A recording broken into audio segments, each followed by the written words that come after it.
My name is Michael, and I live with my family on our private farm. One night, my mother was sitting outside when suddenly we heard her scream. My father, my older brother Adam, and I rushed outside to find her frozen in place. My father asked her what happened, and she said there was something moving in the grass. About 50 meters away from the house, there was tall grass where a person could easily hide. My father grabbed his shotgun, and Adam and I brought the flashlights. We stood at the door, staring at the grass, waiting for anything to appear, but there was nothing new. Everything was completely calm. My father tried to calm my mother down to hear more details from her, but suddenly, Adam screamed and rushed towards the grass, ignoring our calls to stop. My father and I quickly followed behind. We entered the midst of the grass, but there was no sign of Adam, and we couldn't hear his voice. I called out to him, and my father did the same, but there was no response. We didn't know what he saw. My father and I split up, each searching in a different direction. And suddenly, I spotted a person standing in the grass. I saw him from behind, motionless. It was definitely not Adam. Who was he? I had no idea. What should I do? I had no clue either. I tried to approach him calmly, but he suddenly turned around, and I saw his blue eyes and faded facial features. I screamed and ran to get out of the grass, not knowing if he was chasing me or not. I felt trapped in a never-ending loop, unable to escape from the farm. Suddenly, I collided with something, and I fell to the ground. My heart nearly stopped from fear. I looked up to see the person standing in front of me, only to realize it was my father.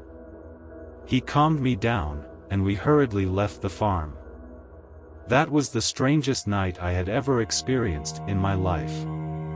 We never knew who that person was, and he never appeared again.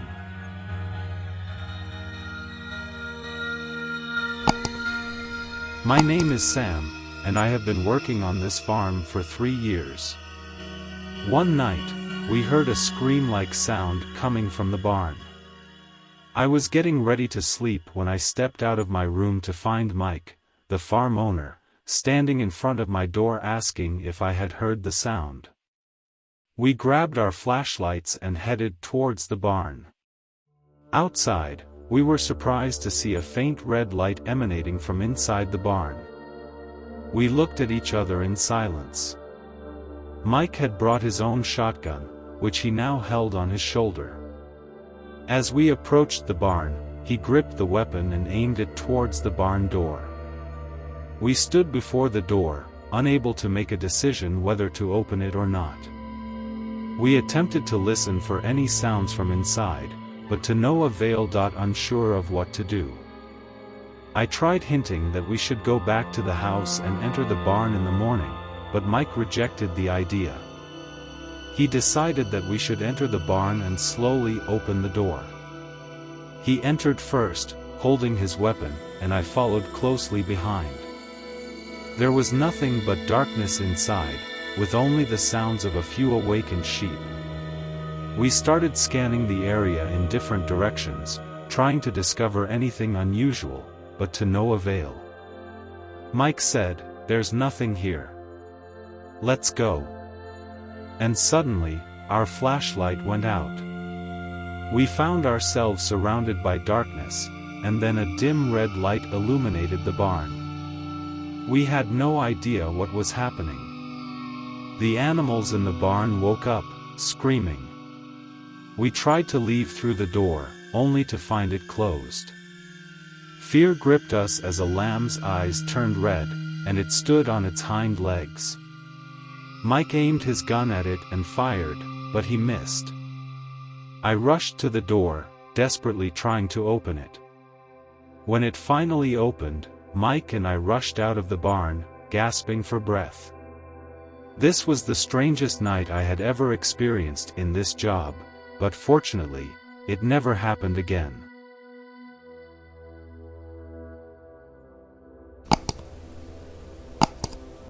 Title: The Midnight Intrusion. In the quiet town of Havenbrook, Iowa, nestled amidst acres of cornfields, Cheryl and I owned a farm where we dedicated our lives to the land. August of 2018 brought us an unusually rainy night, adding a touch of melancholy to our peaceful existence.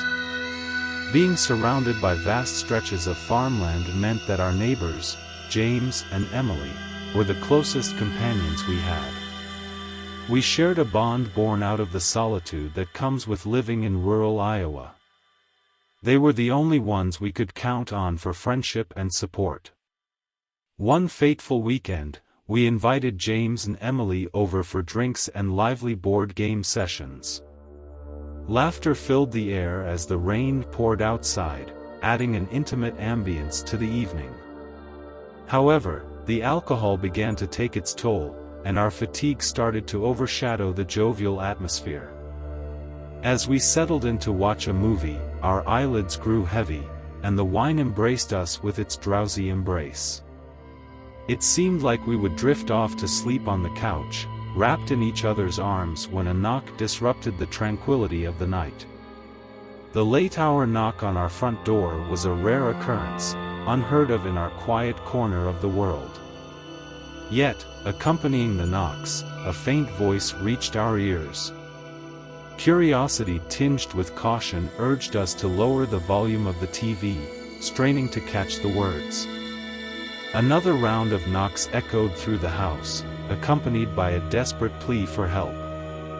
Cheryl shook her head, a silent signal to exercise caution. She whispered that we shouldn't reveal our presence, but the intruders may have already known. Drawn to the door, I felt compelled to inquire about their situation. With a hushed voice, I asked, "Who is it?" The voice from the other side replied, expressing relief, claiming they were lost and in need of assistance. Instinctively, I asked for the person's wife to confirm their story. Silence followed, and a sense of unease washed over me. I pressed further, urging the person to let their wife speak, but only a vague response echoed back, claiming she was not nearby. A sense of foreboding crept over me as I began to realize that something was amiss. The voice sounded strained, as if someone was trying to disguise their true identity. A chilling thought emerged: this could be a dangerous ploy. In a light-hearted attempt to dismiss my growing suspicion, I suggested that it might be our neighbor, James, playing a prank. The voice responded, now deeper and more unfamiliar, dispelling any sense of relief that had momentarily surfaced. My heart sank as the situation became clearer. Realizing the danger that lurked outside our door, I swiftly retrieved my phone, dialing James' number. Cheryl, watching the events unfold, insisted we contact the authorities. A sinking feeling in my gut compelled me to do both. While dialing James' number, my hand trembled with a mix of anxiety and anticipation. Finally, he answered, denying any involvement and confirming that he was not at our doorstep. The reality of the situation hit me like a wave, as I relayed the unnerving events to James. As we awaited his arrival, pounding on the door resumed. I mustered all the courage I could, warning the intruders that I possessed a shotgun and would use it if they didn't leave immediately. The voice persisted, claiming they only sought to use a phone. Cheryl took the initiative and dialed 911, aware that help in our secluded area would take time to arrive. Meanwhile, we heard footsteps approaching on the wooden deck, their echoes resonating with malevolence. Multiple sets of footsteps halted,